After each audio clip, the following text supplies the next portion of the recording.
Assalamualaikum warahmatullahi wabarakatuh dan salam sejahtera. Selamat kembali ke channel Abang.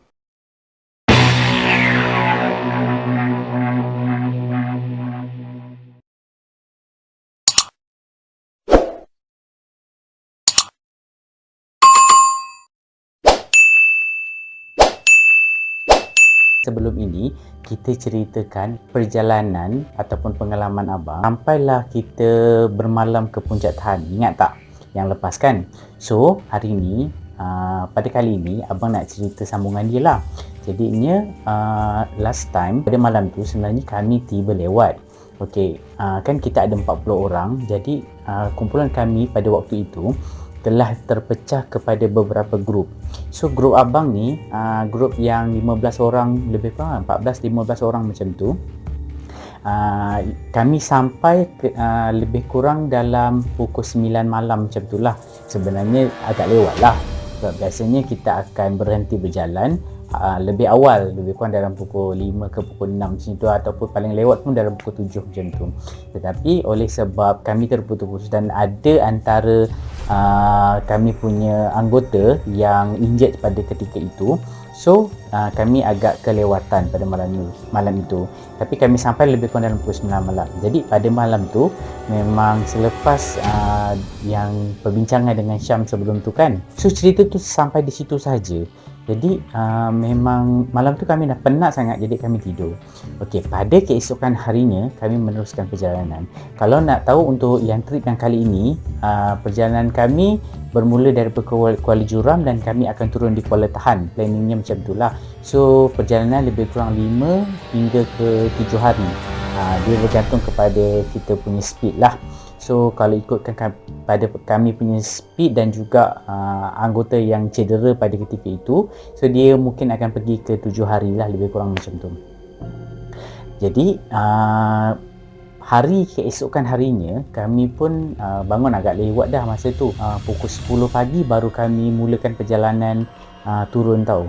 Dan hari tu pun kami, kalau tak silap, kami tak sempat pun tengok sunrise kan, matahari naik kan. So sunrise. Jadi kami pun meneruskan perjalanan. Pada waktu itu perjalanan tu tak ada, orang kata tu tak adalah benda-benda pelik sangat kejadian pada masa itu. Tetapi sambungan tetapi lagi, sampai kami ke satu tempat dipanggil Gunung Padang. Okey, Gunung Padang ni, kepada yang tak tahu, Gunung Padang ni dia macam satu kawasan yang lapang. Lepas tu dia ada macam cenuram orang panggil kan, macam curam lah. Dia ada macam satu kawasan air terjun kecil lah kalau nak ambil air ke semua macam tu. Okey, pada ketika kami sampai ke Gunung Padang tu, jam lebih kurang dalam 5 petang. Tim abang dia dah terpecah tau. Dia dah tak macam tim yang semalam tu. So tim abang, abang Syam dengan ada 2 orang 3 orang lagi ikut macam tu. Tapi kami berjalan secara, orang kata tu secara single, satu-satu.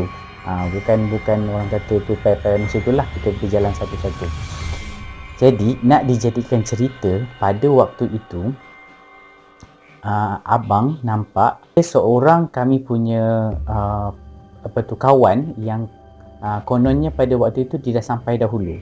Berada di Gunung Padang tu, actually dia ada 2 jalan. Satu jalan untuk pergi ke turun bawah, satu lagi jalan untuk pergi untuk meneruskan perjalanan lah ke Gunung Gedung.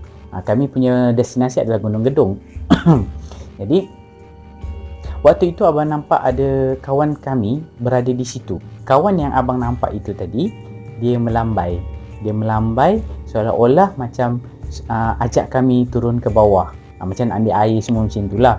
Tapi kami tak hirau sebab dah kita dah penat apa semua kan. So kami tak hirau, abang pun jalan. Okey, tetapi rupa-rupanya pada waktu itu hanya abang saja yang nampak, orang lain tak nampak pada waktu itu. Okey, jadi kami pun teruskan perjalanan. Syam dia dah ke depan, dia dah terpisah daripada abang. So dia sampai dulu. Bila dia sampai dulu, so dia set up kemah apa semua. Abang sampai kira-kira lebih kurang dalam pukul 7 petang pada waktu itu. Gunung Padang ke Gunung gedung tu dia tak berapa jauh. Kira macam rasa macam sejam lebih perjalanan macam tu lah. So bila abang sampai, abang pun rehat, minum apa semua. Abang pun ceritalah, cakap ada ni berhenti tak dekat tempat kawan yang berhenti tu. Dia kata tak, dia pun jalan sebab dia kata dia pun tahu dekat bawah tu ada tempat ambil air, tapi dia pun tak berhenti di situ lah sebab pada masa tu dia rasa dia segar lagi. So dia pun teruskan perjalanan. Rupa-rupanya bukan abang satu orang sahaja yang lihat pada waktu itu. Di belakang abang, selang lebih kurang setengah jam kot. Setengah jam tu ada satu kumpulan lain di belakang. Dan dan kumpulan tersebut dia bertuah pada kali ini. Kumpulan tersebut rupa-rupanya dah tak nampak dah konon-kononnya kawan yang kami nampak tu. Kali ini dia nampak lebih menarik. Iaitu dia nampak ada beberapa orang berjubah putih macam yang abang nampak semalam tu, menuruni jalan yang nak turun ke bawah tu. Kira macam orang nak pergi surau macam itu. Macam itulah lebih kurang. So dia nampak. So malam tu kami buka cerita. Dan dia ceritakan.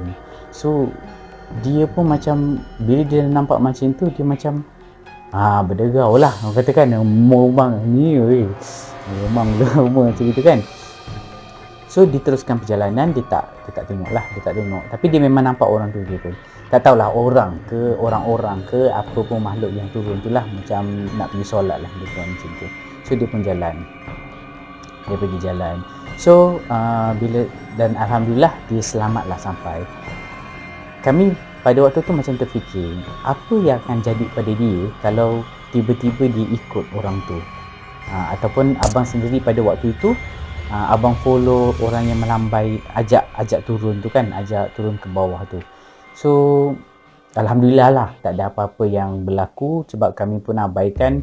Mungkin Allah melindungi kami pada waktu itu sebab kami pun rasa macam penat sangat, kami tak nak berhenti dan kami meneruskan perjalanan. Itu dua cerita. So abang jumpa, kawan tu jumpa. Okey, ada satu grup lagi di belakang kawan tu lagi lewat lah. So lebih kurang pukul 7.30 ke macam tu lah. So dia di belakang, dia orang dah start pakai torchlight.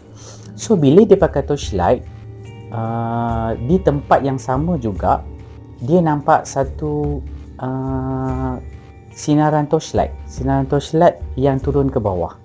So dia cakap, kenapa turun ke bawah? Dia dah nak ikut. Tapi nasib baik dekat belakang dia ada kami punya Fesi. So Fesi tu cakap, Fesi tu dia dah biasa lah, dia dah biasa dengan jalan. Dia kata, tak, sana jalan ke sana. Tapi abang tak tahu waktu tu Fesi tu nampak tidak, sebab kami tak berbual dengan Fesi tu selepas itu. Cuma kawan yang nampak lampu tu saja yang bercerita lah pada kami. Dia kata dia pelik lah. Tapi dalam hati dia lah terdetik, dia tak cakap, dia tak tanya Fesi tu pasal lampu tu. Dia cuma terdetik dalam hati dia, kenapa dia nampak ada orang turun pakai headlamp lampu kepala tu turun ke bawah. So tapi dia macam tak tanyalah, mungkin sebab sama macam kita orang lah, kita dah penat kan. Jadi dia pun terus jalan. So malam tu kami bermalam di gedung. So malam itu kami bermalam di gedung tu, cuaca agak sejuk. Jadi mungkin lebih kurang dalam, ramai jugalah yang demam lah pada malam tu. Mungkin demam sejuk, demam penat pun ia juga. So ramai demam, dan abang pun tak berapa sihat. Tapi abang nak makan Panadol, jadi tak ada masalah sangat. Okey, di gedung tak ada apa sangat lah, tak ada apa-apa kejadian. Dan kami sambungkan perjalanan. Dan kami naiklah Gunung Raja. Lepas tu turun pula dan kami sampai di Teku. Abang tak berapa ingat lah. Lepas Teku dulu ke, rasa Teku dulu baru melantai. Okey, Teku Putih melantai kalau tak silap lah. Kalau tak silap abang lah, sebab benda dah lama sangat kan, dah 10-11 tahun kan. So sampai di Teku, kami bermalam situlah. So di Teku tak ada kejadian yang menimpa abang. Abang tak tahu orang lain sebab kami tak pernah bercerita pun pasal benda ni. Di Teku tak ada kejadian. Tetapi di Putih, okey, cerita di Putih ni dia menarik sikit. So kita kena betulkan tempat duduk sikit. Okey. Di Putih waktu tu dah ada cerita-cerita lah, dah ada cerita-cerita daripada abang-abang Fesi, daripada Fesi-Fesi yang bawa kami pada waktu tu. So dia ceritalah pasal tempat ni lah, di Camp Putih ni, dan juga di camp Melantai 2 dia kata. So dua camp ni memang telah diketahui sebagai dua camp ni adalah camp yang keras. Memang selalu ada gangguan. So pada malam itu, abang set up kemah. So kami duduk bertiga, abang, Ridwan, Chong, kawan abang lah, 2 orang. Lepas tu Syam dengan Ricky. Syam dengan Ricky seorang lagi kawan kita orang, dia tak nak duduk kemah, dia tak pasang kemah. So dia pasang hammock double decker atas bawah lah. Hammock ni yang kita gantung tu, yang kita tak, yang macam nak cakap, macam buai lah. Siapa yang tak tahu, dia macam buai lah. Dia macam buai. So dia tak duduk dalam kemah lah. Macam kami tidur dalam kemah.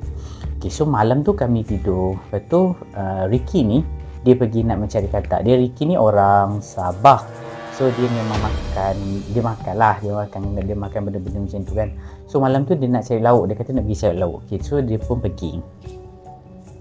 Bila dia pergi, masa dia pergi tu, tiba-tiba kami dengar satu bunyi yang sangat kuat. Bunyi yang sangat kuat, seolah-olah macam bunyi gajah, tahu. Tapi tak ada apa-apa bunyi tapak kaki ke apa ke, tak ada masa tu. Bunyi tu 2 kali. Kali pertama macam tu kan. Lepas tu kali pertama bunyi yang kuat tu, bunyi macam bunyi gajah tu. Lepas tu kami dengar ada mungkin Fesi kot masa tu sebut Allahu Akbar masa tu. Lepas tu kali kedua. Lepas tu senyap, tak ada apa-apa lah. So abang masa tu dah memang dah seram lah, memang dah tahu kan tempat tu macam tu kan. So abang paksa diri untuk tidur. Rupa-rupanya bila balik dia pun bersiap sedia untuk tidur. So dia tidur, dia ada rasa macam ada something yang lalu berdekatan dengan dia lah. Dan tiba-tiba berdebuk, dia jatuh daripada hammock tersebut. Memang dia jatuh daripada hammock tu. Hammock dia dibuka dan tak tahu siapa. Bila terjaga tu, dia tak tahu siapa. So kalau tak silap, dia ikat semula. Rasanya diikat semula dan dia sambung tidur. Dan terbuka sekali lagi. Hammock dia dibuka sekali. Bayangkan kita ikat hammock tu bukan macam kita ikat rebin tau. Bukan kita ikat hadiah kita buat rebin. Jadi dia memang kena, orang kata tu, kena kemas lah, sebab kita nak tidur atas dia kan. So dan bila dia terbuka sekali lagi, berebutlah 2 orang ni berkejar masuk ke kemah abang, tidur dekat dengan kita orang. Masa tu abang terjaga. Abang macam pelik lah, apa 2 orang ni duduk berempit-kempit ni, tadi nak sangat tidur kat luar kan. Abang malah nak fikir lah, sebab dah tahu keadaan tempat tu macam tu kan. So tidur sampai esok pagi, baru abang tanya kenapa. Sebab masa tu dia musim lebah. Jadi walaupun kami bangun awal pada pagi tu, kami sediakan makan tu semua, lepas tu kami kena duduk dah kemah balik sebab terlalu banyak lebah pada ketika tu.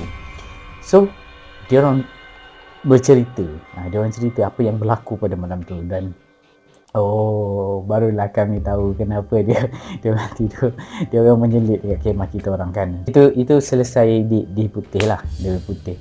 Lepas tu di Melantai, kami bernasib baik. Di Melantai dia macam, abang perasan macam kelibat saja. Senang cakap, perjalanan kami daripada mula, daripada yang kena dekat mana, dekat bonsai kan. Daripada bonsai palsu tu, dia macam ada je sekuen-sekuen dia tau sampai ke Melantai tu. So cuma di Melantai tu dia tak teruk macam yang kami kena dekat sebelum-sebelum tu lah, di Putih dan juga yang sebelum tu. So di Melantai tak ada apa sangat lah, sebab mungkin dah ni kan. Jadi kami pun berjalan lah, habislah kita punya perjalanan induksi pada masa tu, mendaki Gunung Tahan pada masa tu. So Sebenarnya kan abang cakap dalam video sebelum ni abang cakap abang dah naik lebih kurang 5 kali kan, lebih kurang 5 kali lah kalau tak silap. Dan actually setiap pendakian tu dia memang ada pengalaman-pengalaman dia yang berbeza. Sama ada pengalaman dari segi environment daripada alam sekitaran tu sendiri ataupun pengalaman yang mistik.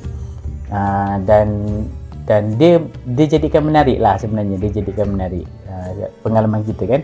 So kalau nak tahu nanti next time kita akan sambung cerita, sebab kali ni kita hanya cerita part 1 dan part 2 saja.